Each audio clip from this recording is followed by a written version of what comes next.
video is going to be on Detailing 101, which just covers the basics of construction detailing for a domestic house. Right, so what we're doing today is a bit of a Detailing 101. These are 3 example details that we've used on a project for a housing scheme. I just think domestic detailing is the most simple form of detailing, so just going to walk you through step by step by using a piece of trace. I'm just going to trace each section of these details and just explain what each part of these details is doing and why. So straight away, if we could just go to the foundation of the building.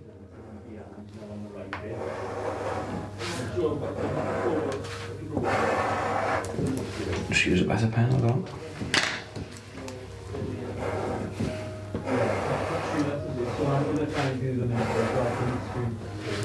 Okay, and first thing to note on the foundation is that it should be at least a metre below ground level, mainly for stability reasons.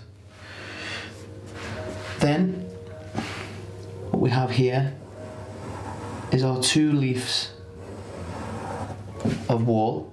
Now any brickwork, so it's brickwork on the outer face, blockwork on the inner face, any brickwork that's below level wants to be an engineering brick because it's more moisture resistant. You've got your blockwork on your inner leaf there. Now on domestic details, it's the blockwork that's the structural item. The blockwork's doing the work, if you like. Now below ground level, these 2 leaves are joined by an aggregate fill, just like a concrete aggregate fill. And this is the continuation of the main wall. So obviously non-architects probably don't realise how deep a wall does go. So the long and short of it is the contractor would dig the trenches, lay the foundation in, and then would build the wall from that point upwards. Then to the right hand side of the blockwork, we've got what's called hardcore. And that's just like a rubble mixture of, gravel and the like. And what that does is it just lays a strong bedding, if you like, for the concrete slab to go on.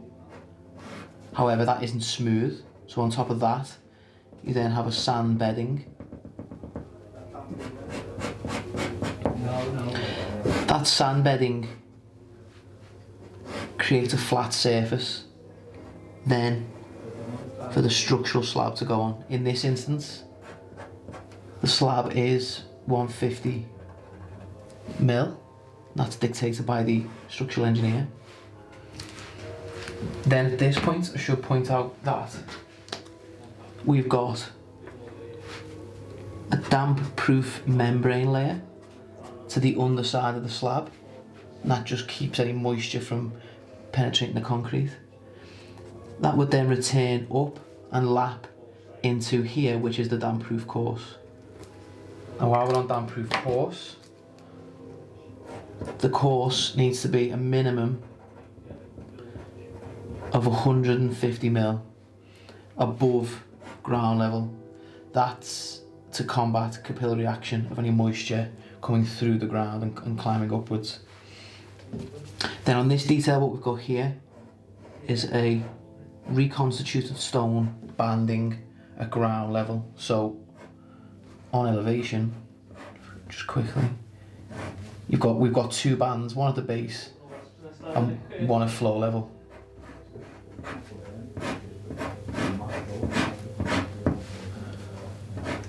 So that there is that. Okay, then above our slab, we've then got our insulation. Thickness of this depends on what part of the world you are, or where you are in the world. In this instance, we've got that at 200 mil. This is a new build house, so the thermal regulations are pretty strict. And above that, we have our structural screed.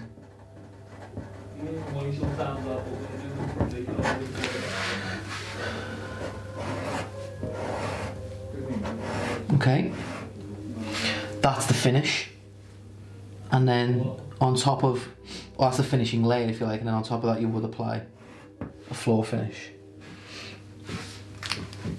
Then, either side of the insulation you would have what's called a vapor control layer.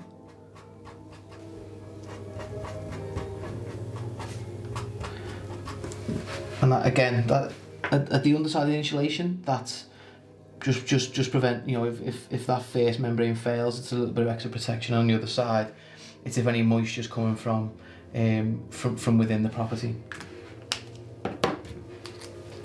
And then what we do is we tend to then run our floor finish into the base frame of either full height window or bifold doors.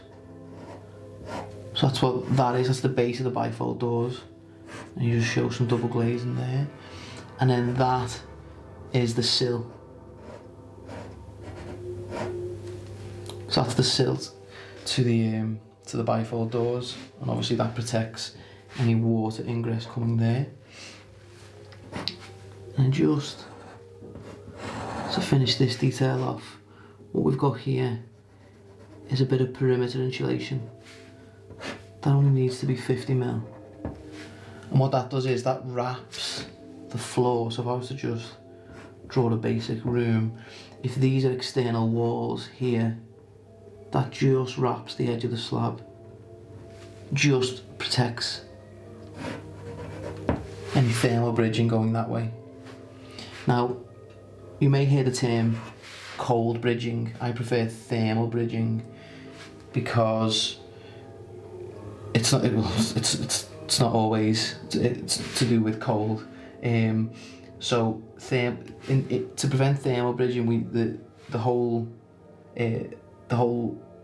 sort of heated spaces, if you like, they need to be fully insulated.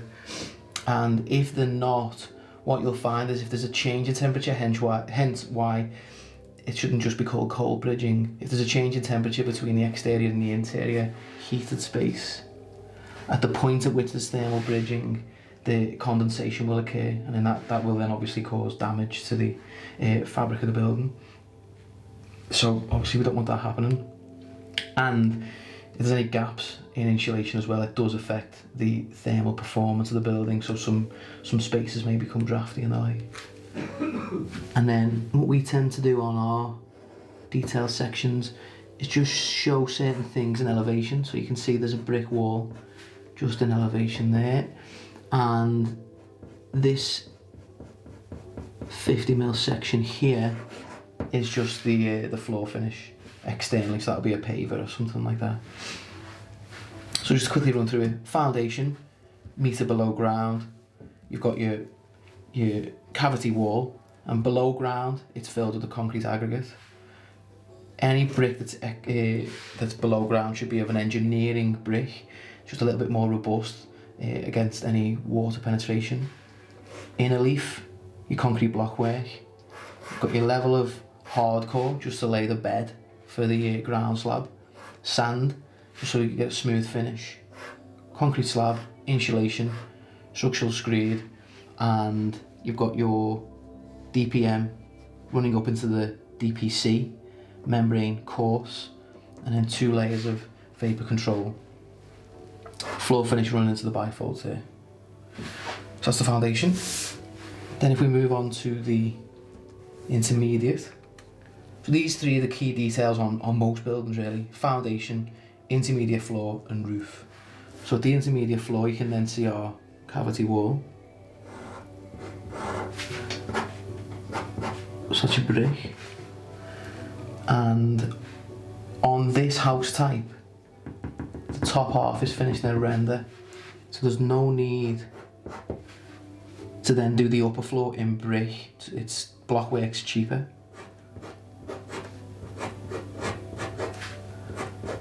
So then what you do is you do that in Blockwork, and then that is a silicon render system. So there's a render outer face, and then there's often a board or an adhesive layer for the render to go on. Then where we've got the head, so this is the head of that base there, so it's a bifold door system. At the head here, now in this instance, we've detailed this as you would a window. We've asked the question there, you can just see the bifold head support to be reviewed by structural engineer. So we've detailed this with a steel lintel, but that may be replaced with a steel beam depending on the load of the bifolds. So in this instance, as I say, we're just going for a steel lintel, and that is filled with a rigid insulation.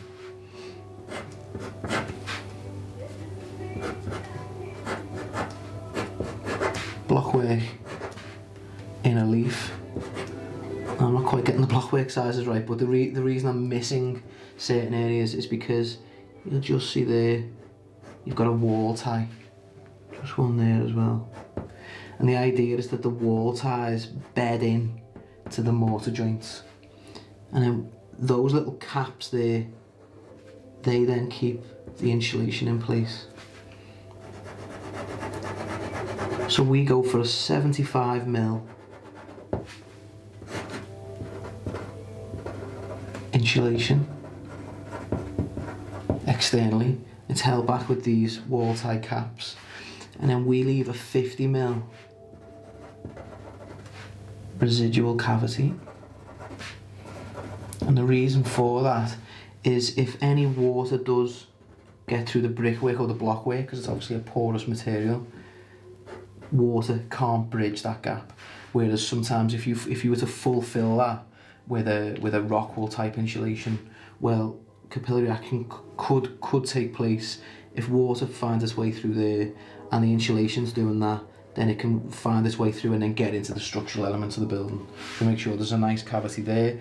And then on top of the lintel, you would, wrong pen. At the top of the lintel, you would then lay what's called a cavity tray. Any moisture that does get in can then work its way out, work its way down the face of that insulation and out through the cavity there. So then on domestic buildings, you'll sometimes find, just in elevation, you'll sometimes find a piece of plastic there. That's called a weep hole. So that's where the water would then drip out of the front facing brickwork. In the case of render, you would then just see these plastic weep holes just piercing elements of render. They're only tiny, they're only like 65mm by 10mm. So we've got our wall build up there. Then our window head is fixed into the lintel. Sometimes it's strapped back as well. Again, your structural engineer will dictate that. Then internally we have our plasterboard finish. And then what we do is we just allow for a tiny bit of insulation there, just so there's nothing passing through the frame, to the head of the frame there, so just picking up on a potential weak spot. You've then got your plasterboard return there, and then what you try and do is you offset it a little bit using that insulation, and then you return the plasterboard into the head of the frame, and it minimises the amount of frame that's on show. It's quite a nice internal detail. If it's a masonry wall, the plasterboard is finished with what's called dot and dab, which is like an adhesive system, whereas plasterboard ceiling would be mechanically fixed into joists. Now on this project we've got something called an eco joist, which is a system with 2 pieces of timber and then a steel infill. It allows services to run through. that void there, and it keeps the floor depth at a minimum. So we've got those eco joists there, whereas there I've just drawn a traditional joist. And you've got your floorboards on top, and again, your floor finish. And then what we tend to do on our projects is 100mm acoustic insulation of floor level there. Just when you have a timber floor, there's a lot of noise and a lot of movement. If someone's up here walking about upstairs, the noise does transfer through when it's a timber floor to the ground level. So we just allow for a 100mm acoustic insulation there, just to create that little bit of separation. You should be okay with any flanking through there because you've got your density in the blockwork. You run your floor finish up, and then you've got your skirting profile there, and then your plasterboard. Now, what you'll find is plasterboard is never taken to the base. It's more detail at ground level, because if any moisture gets into the plasterboard there, it'll work its way up. So you just create a 50mm detach from ground level. Now, these joists mightn't necessarily be drawn in the right orientation. It was more for descriptive purposes. The joist may be spanning that way, and then what we would do then is draw a joist hanger. So what you would have in that case, well, I'm making a bit of a mess there.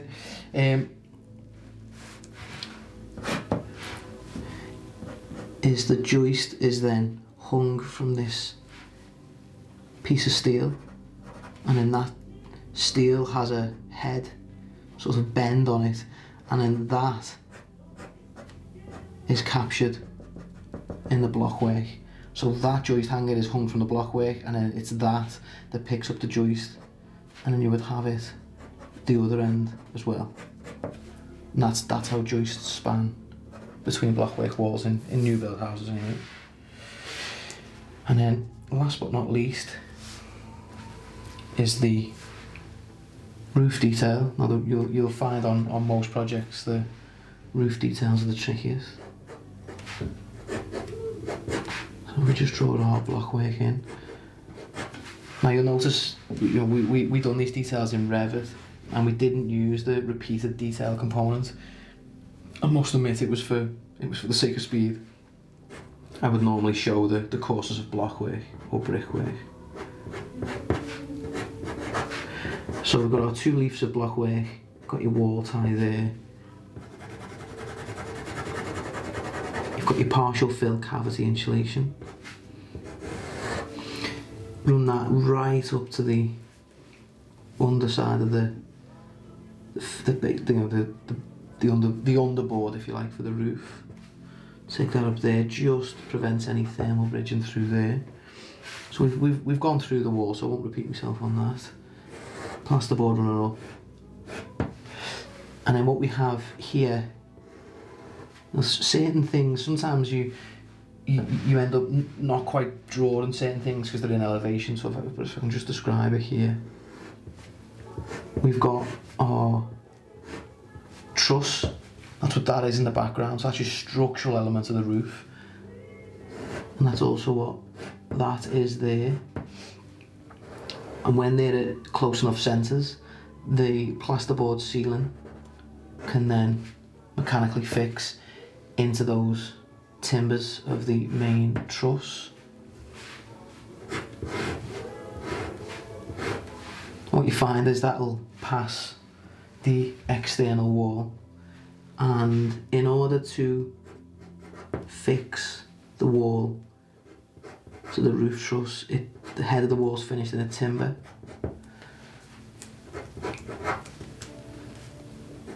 Like a timber packer. That's fixed through there, and then that's then fixed into the truss. This is then your fascia to disguise the exposed element of the truss. And in these timbers here, you may even have a third one there, that creates a ladder frame for the fascias to fix into.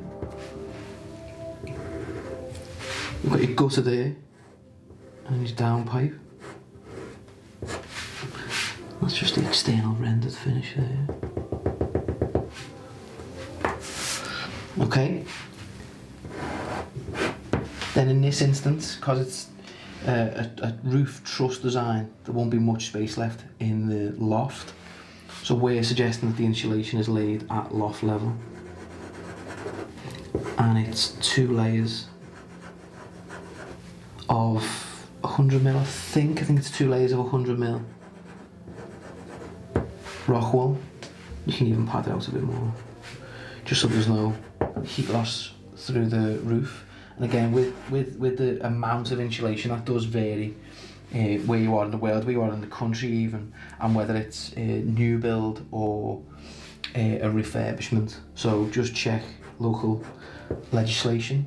And in some instances in the UK, well, more often than not, you'll have to do a SAP calculation, and that is a calculation on the energy performance of a building, and thermal performance does form part of that. So sometimes if you have a SAP assessor on a project, they will dictate the levels of insulation based on their calculations. Okay, so then the trusses will be finished in a layer of plywood. That creates the flat surface for the roofing felt or membrane.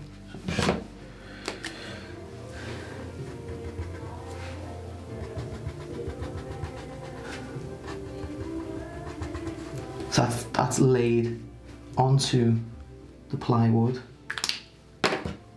And then these little bits of timber there, they're called cross battens. And what they do is allow for the roof tile to be fixed in to the roof.